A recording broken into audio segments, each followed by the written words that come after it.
Talk about the big picture that is emerging now out of these election results. Sumit, BJP has always been, forever been called the Brahman Banya party. It was sort of party of the rich, and the famous Rahul Gandhi slogan, "Soot boot ki sarkar," lasted a long time. Each time they wanted to beat BJP with something.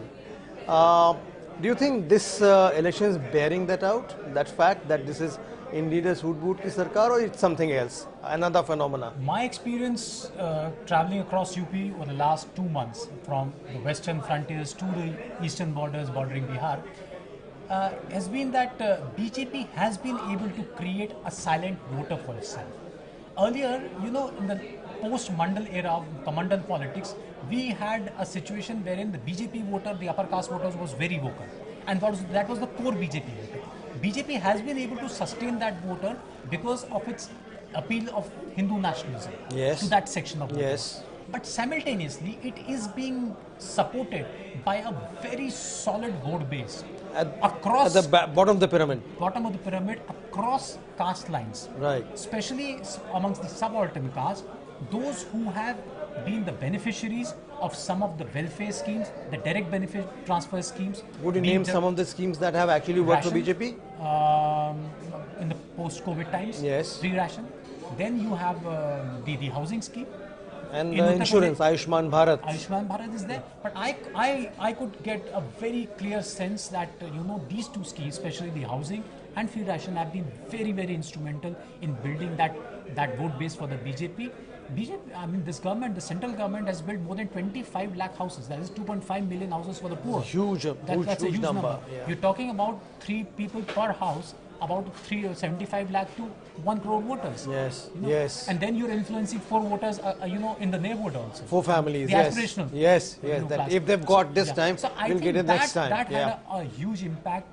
They were facing a lot of anti-incumbency on various issues, but I think this factor was able to subsume and paper over. How a lot of effective these was the law and order plank of BJP, saying that we had actually taken care of the goons and UP was a much more secure and peaceful place now? See, the Hindu nationalism is a very multi-layered sort of a slogan for the BJP. Right. It had its impact in various phases and a very different connotation. Yes. In the first phase, where you have a very large section of the minority population, it had a different connotation in a very polarized, communally polarized polity. But once you move to the central UP, where the dominant community is the Yadavs, Yes. then using this so-called Suraksha, you are trying to mobilize the minor OBCs against the Yadavs, Correct. which the SP was trying And to break also away the from. Dalits. And also the Dalits. A large section of Dalits. Yes. For example, in a place like Badaयूं, Yes. I could sense that since it is a very high concentration of Yadav and Muslim votes, then it was one of the very few constituencies where I sensed that even the Jatas, which is a core BSP voter, was more inclined towards towards the BJP because of the Yadav. So are you saying there was a counter polarization happening? Yes, it always happens. That's how the polity operates. There is a polarization. There has to be counter polarization, and if the counter polarization is bigger than the polarization, then numerically the that party worked very well for BJP this time around. Okay. Now let's talk about the farm agitation. It went on for almost a year, and nobody knew what will happen. And then suddenly one fine morning in November, Prime Minister comes on air and says that we are going to take it back because our messaging was perhaps wrong or unconvincing to the farmers. Do you think the Prime Minister acted in haste, or something else compelled him to take that decision to take the farm laws back? No, I think I think it was a politically wise decision at that point in time, because that you never knew how it would have spiraled. Nobody out. knew how it panned out Yeah. in the end. So it was at that point in time because it was building up, and Okay. that could have spread from western UP to eastern parts also. Yes. They were worried more about UP, not about as Yes. much about Punjab. Yes. But if you were to look at it, once that was resolved, one has to understand that in India, the farmer, first of all, is not a monolithic sort of an electoral entity. Correct. Correct. A farmer is also a Gujar, a farmer is also a Brahmin, a farmer is also a Jat. Right, Okay. right. So when he goes out to the polling booth, whether what is the imposing identity? Yes. Whether the identity of him being a Jat is important when he votes, or the decisive factor is that he's a farmer and he is being affected by the farm. Yes. In India, the trade union movement, especially in the farm sector, has Yes. not been able to impact the electoral politics ever. Okay. Mahendra Singh Tikat was a much bigger leader who could call lakhs of people to Delhi And he did. in one call, and Yes. he did. But he had no impact on electoral politics. Yes. At that point in time, even when the farmers looked as the political leadership, they chose Ajit Singh or Chaudhary Charan Singh. So I Right. think the limited impact of the alliance would be in the Muzaffarnagar division, where I see RLD winning 6 to 9 seats in Shamli, Muzaffarnagar. So basically, Akhilesh banking on Jayant Chaudhary for Jat mobilization to help him the first 2 rounds of votes has actually failed. No, but that was their best bet. You know, Akhilesh had only Muslim votes in the first In two that phases. area, yes. So he hoped that RLD would bring in that incremental vote. But the question was whether those two together was good enough to surpass the BJP's vote Apparently share. not. When Mayawati with her 15 to 20% Dalit votes had already moved out of the alliance. Yes. And it turned out that it wasn't. Right. So the other thing, the other important part in UP was Samajwadi Party, Akhilesh Yadav's conscious effort to mobilize the other backward castes, the smaller ones, taking a sheet out of the BJP song sheet that mobilize the smaller caste parties to your side, and you have an incremental vote that will help you. That didn't work either. Yeah, because I think the fault lines or the tensions on the ground were entirely different from what was being told to the people. Right. Now, Akhilesh spoke about caste census. Okay. Now, caste census, if you look at it, is the larger messaging regarding the OBCs and the caste census is that you are trying to expand the umbrella of the OBC reservations. Now, you have to explain to these communities that what are the tangible benefits which were to be reaped out of this. That Yadavs were willing to accommodate the smaller minor OBCs under the larger OBC umbrella. But whether these minor OBCs were impressed and were going to come on board was the question which was to be tested electorally. At the end of the day, the minor OBCs thought that they were better placed under the larger Hindu canopy which has been opened up by the BJP. Right. One final question before we move to Punjab. There was this whole narrative about Modi and Yogi not seeing eye to eye on affairs of Uttar Pradesh for the longest time. And then there were photo opportunities where they both were seen together, hand on shoulders, just to make the masses feel secure about that relationship. Do you think it was mended right in time, or it was just basically a narrative that was being bandied about? See, let's be very clear. I mean, for journalists, it's. I mean, we need to write story every day, Yes. so we read into things. But I do not think, and anybody who understands politics would, in his right mind, would fathom that BJP would be willing to put at stake everything, an election of the magnitude of Uttar Pradesh, state of Uttar Pradesh, Yes. because of the differences, between the top leadership. No, it does not happen that way. It cannot happen that way. As a political entity, BJP needs Uttar Pradesh, and people have to be on board, and people were on board. Yes, there are differences everywhere, but I think what BJP did, or Prime Minister and Yogi Adityanath did, was because there were these reports. Yes. The rumor mill was, Agog. creating these Yes, these yes. stories. I think they tried to sort of dispel those By those photo conjectures. ops I think. and the rest Conjectures, of I think the with those messages, but I don't shows. think any political party can afford. No political party, So be Yogi it is- BJP, Congress, or any So political Yogi party. is emphatically back as the Chief Minister of UP for a second term, which is a rarity in Uttar Pradesh. It is a rarity in many ways. It is a record-breaking win in many ways.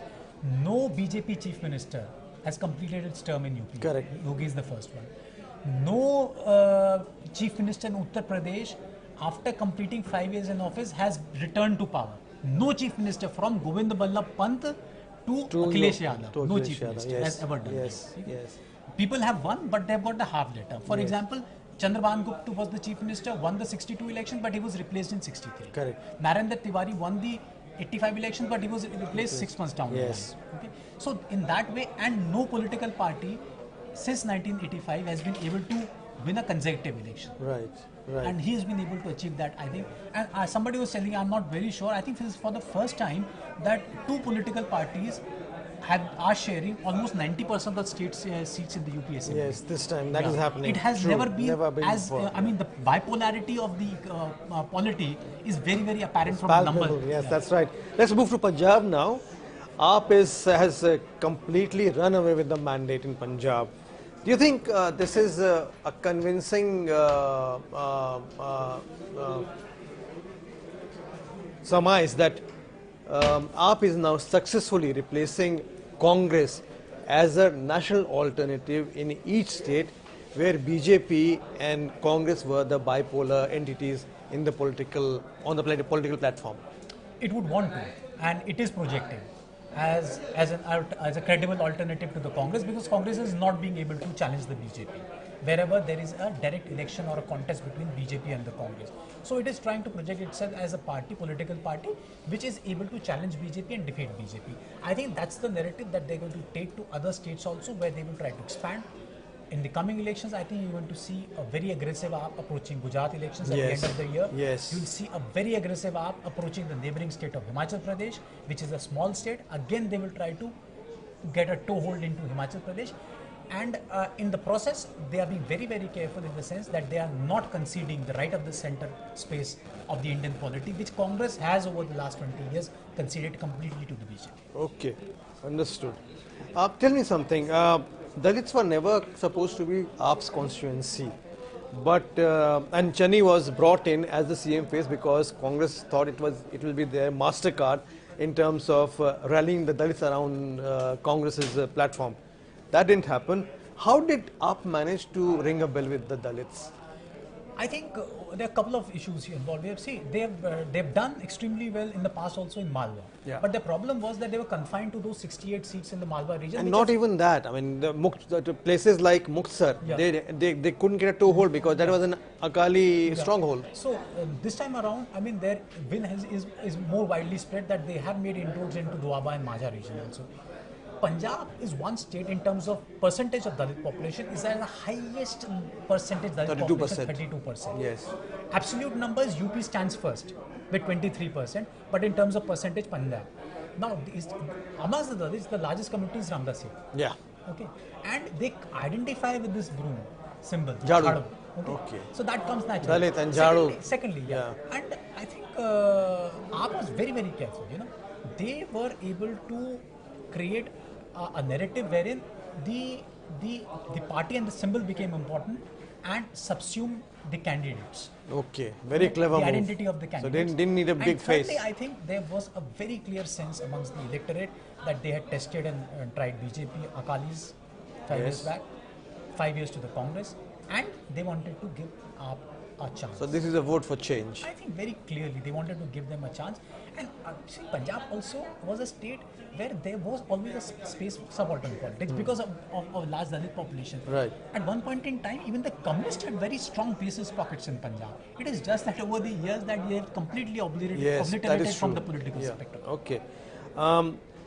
The farmers' agitation was strongest from Punjab. You would see these tractors and trolleys and farmers from Punjab making regular visits to the protest sites in Delhi on the borders. And it was very effective and it was talked the world over. And then what happens is, when the farmers' leaders try to form a political front and fight the elections, they are nowhere to be seen. What really happened?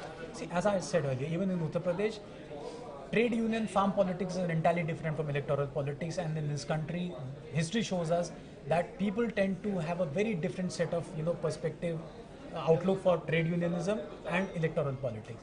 Same thing in Punjab, but yes, BJP and Akalis have suffered electorally because of the farm laws in Punjab. They haven't got numbers. Yes. The indirect or the collateral beneficiary this time has been AAP. Where earlier Congress was angling for this particular vote, that vote has gone to the Aam Aadmi Party. Okay. So it's a cumulative effect for a change, and also the anger against the BJP, that vote would have shifted to the Aam Aadmi. Okay, you would remember Kumar Vishwas came out with this whole narrative about if you vote for AAP, you are actually voting for separatists, and it gained currency for a while. Do you really think there was any substance to that, and should we be concerned about the fact that Punjab being a border state, you need to have a government which is very, very aware of separatist tendencies? Well, I think these issues were even raised in the past when the Akalis came to power. Yes. And they Yes. have come to the power, and they Sure. had certain issues regarding the sectarian issues in the past also. But Aam Aadmi Party, I think, was able to deal with this issue electorally. because if you remember, it happened last time also. When Amarinder Singh won the elections 2017. At that point in time, it had an impact on the AAP's performance, and I think a large section of the Hindu voters, which was traditionally voting for the BJP, probably shifted in urban areas to the Congress, and it helped Congress. Right. Uh, That you didn't know, happen this time. This time around, I think people did not, buy this theory. I think they wanted a change. They wanted to give up a clean and a fair chance, and I think they did it very comprehensively. Final question on Punjab. Do you think the Congress High Command actually lost it for the party by bringing the changes before the elections that they did? Had they left the dispensation as it was and then made the changes after the election, they would probably be in a happier place today?